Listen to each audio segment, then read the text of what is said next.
Om Swastiastu. Baik anak-anak, untuk pembelajaran daring Mapel Pendidikan Agama Hindu dan Budi Pekerti, Ibu akan mulai. Nah, untuk pemberian materi hari ini, kita akan belajar mengenai apara bakti dan juga para bakti. Kemudian yang kedua adalah bagaimana gejala-gejala bakti marga yoga. Nah, untuk pertemuan sebelumnya, kita sudah mempelajari apa itu bakti sejati. Jadi, Ibu mengingatkan kembali bahwa bakti sejati itu adalah pemujaan yang dilakukan seseorang kepada yang dipujanya dengan sungguh-sungguh dan juga penuh rasa hormat, cinta kasih yang mendalam untuk memohon keselamatan. Itu tentang pengertian bakti sejati. Intinya itu adalah bagaimana pemujaan ya yang dilakukan oleh seseorang kepada yang dipujanya dengan rasa sungguh-sungguh. Itu ya. Kemudian jadi penganut bakti marga yoga ya yang penganut dalam ajaran bakti itu orangnya itu disebut dengan bakta ya. Jadi seorang bakta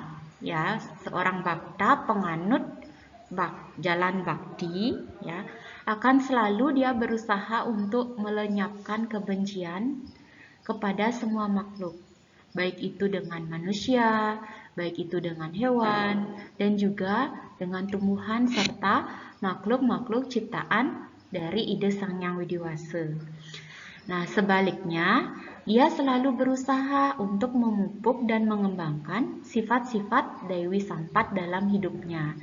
Nah, sifat Dewi Sampat itu adalah sifat-sifat kedewaan, ya. Dia berusaha membebaskan dirinya dari belenggu keakuan, yang artinya keegoisan. Jadi dia hidup di dunia ini, dia melenyapkan semua kebencian terhadap semua makhluk, berusaha untuk bersifat Dewi Sampat atau bersifat seperti para dewa. Kemudian berusaha untuk membebaskan diri dari belenggu keakuan, yaitu belenggu keduniawian dan juga belenggu keegoisan yang ada dalam diri. Nah, cara seorang bakta mewujudkan baktinya itu ada dua, yaitu yang pertama ada apara bakti dan yang kedua ada para bakti. Ya. Kita lihat, jika apara bakti itu adalah perwujudan bakti yang lebih rendah dan dipraktikkan oleh orang-orang yang belum mempunyai tingkat kesucian yang tinggi. Nah, ciri-ciri bakta yang melaksanakan apara bakti ini antara lain banyak terlibat dalam ritual yatnya itu ya, serta menggunakan berbagai simbol atau nyasa. Jadi seseorang yang ada dalam apara bakti ini itu dia selalu menggunakan simbol. Contohnya, kita dalam keseharian kita menggunakan canang, sampian, bunga ya, dan lain-lainnya itu, alat-alat upekara itu sebagai simbol nyasa atau Tuhan itu sendiri. Karena dalam apara bakti ini, dalam tingkatan apara bakti ini, seseorang masih dalam tingkatan yang rendah ya, tingkat kesuciannya itu belum tinggi, otomatis memerlukan media untuk bisa mendekatkan diri kepada Tuhan ya. Makanya dipergunakan simbol-simbol Tuhan itu sendiri. Contohnya canang, sampian dan lain sebagainya. Itu ya. Tanpa media-media itu ya, orang yang masih dalam tingkatan apara bakti ini tidak akan bisa untuk mencapai yang namanya atau mendekatkan diri dengan ide Sang Hyang Widiwasa. Dipergunakanlah simbol nyase itu sendiri atau simbol seperti canang itu sendiri. Tuh. Sedangkan kita lihat yang kedua ada para bakti. Nah, kalau para bakti adalah cinta kasih yang dalam perwujudannya lebih tinggi dan biasanya dipraktikkan oleh orang yang jenananya tinggi. Jadi orang-orang yang sudah memiliki pengetahuan keagamaan yang lebih tinggi, ya, contohnya Maharesi, Sulingge, ya, yang mempunyai pengetahuan tentang keagamaan yang tinggi, maka dia disebut ada dalam jalan para bakti. Nah, ciri-ciri orang atau seorang bakta yang ada dalam tingkatan para bakti ini yaitu melaksanakannya dengan tidak dengan menggunakan simbol lagi, tetapi melakukannya itu dengan melakukan druya yadnya. Contoh druya yadnya itu adalah memberikan dana punya. Kemudian juga dengan melaksanakan jenana yadnya, yaitu contohnya adalah dengan mempelajari ilmu pengetahuan dan juga melakukan tapayannya, yaitu dengan cara tapa, yoga, dan juga samadhi. Itu yang disebut dengan ada tingkatan para bakti. Jadi kesimpulannya itu, cara seorang bakta mewujudkan bakti itu ada dua, yaitu apara bakti dan para bakti. Apara bakti yang di tingkat yang lebih rendah, sedangkan para bakti yaitu sudah ada di tingkat yang lebih tinggi. Itu. Kemudian kita lanjut. Nah, yang kedua itu setelah kita mempelajari bagaimana perbedaan antara apara bakti dan para bakti, maka selanjutnya kita akan kepada gejala-gejala bakti marga yoga dalam kehidupan sehari-hari. Jadi bagaimana sih gejala-gejala seorang bakti, ya, bakti marga yoga dalam kehidupannya sehari-hari?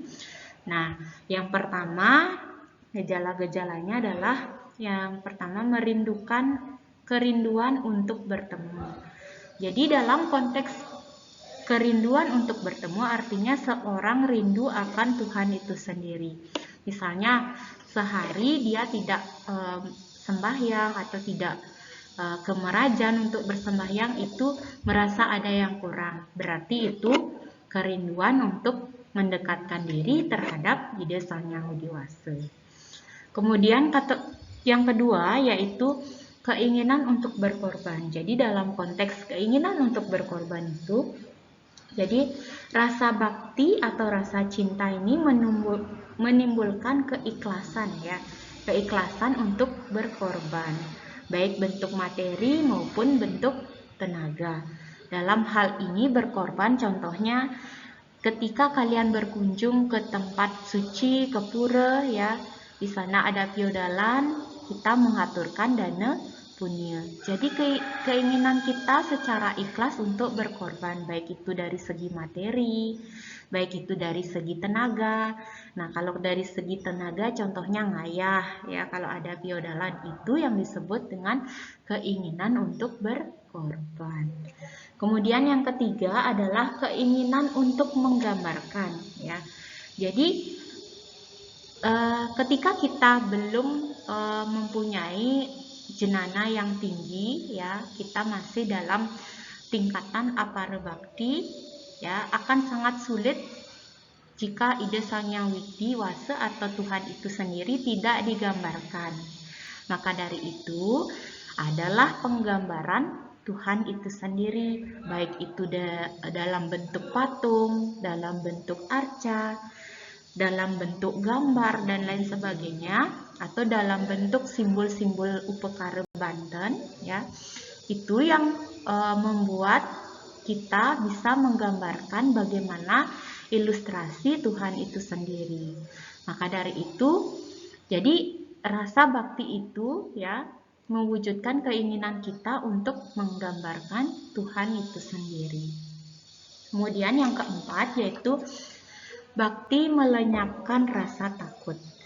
Jadi contohnya itu dalam kehidupan sehari-hari, misalnya kita atas rasa bakti yang tulus ikhlas ya.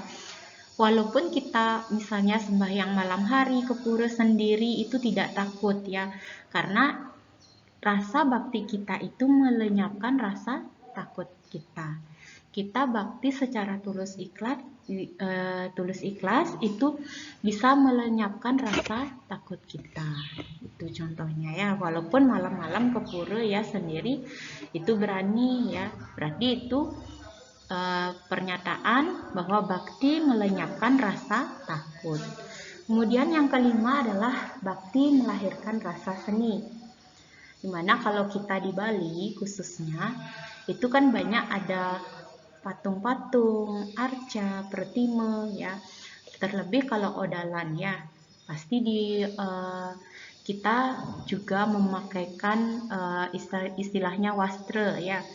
Itu kita susun sedemikian rupa ya, kita hias sedemikian rupa pertime, patung dan lain sebagainya ya, itu akan melahirkan rasa seni ya. Jadi bakti itu akan melahirkan rasa seni. Dengan kita menghias itu akan muncul dia rasa seni itu sendiri. Baiklah anak-anak, untuk pemberian materi hari ini Ibu cukupkan dari apara bakti dan para bakti, dan juga gejala-gejala dari bakti marga yoga dalam kehidupan sehari-hari. Untuk minggu depan kita lanjutkan tentang bagian-bagian ajaran bakti sejati. Untuk pertemuan hari ini Ibu cukupkan, Ibu tutup dengan Paramasanti. Om Santi Santi Santi Om.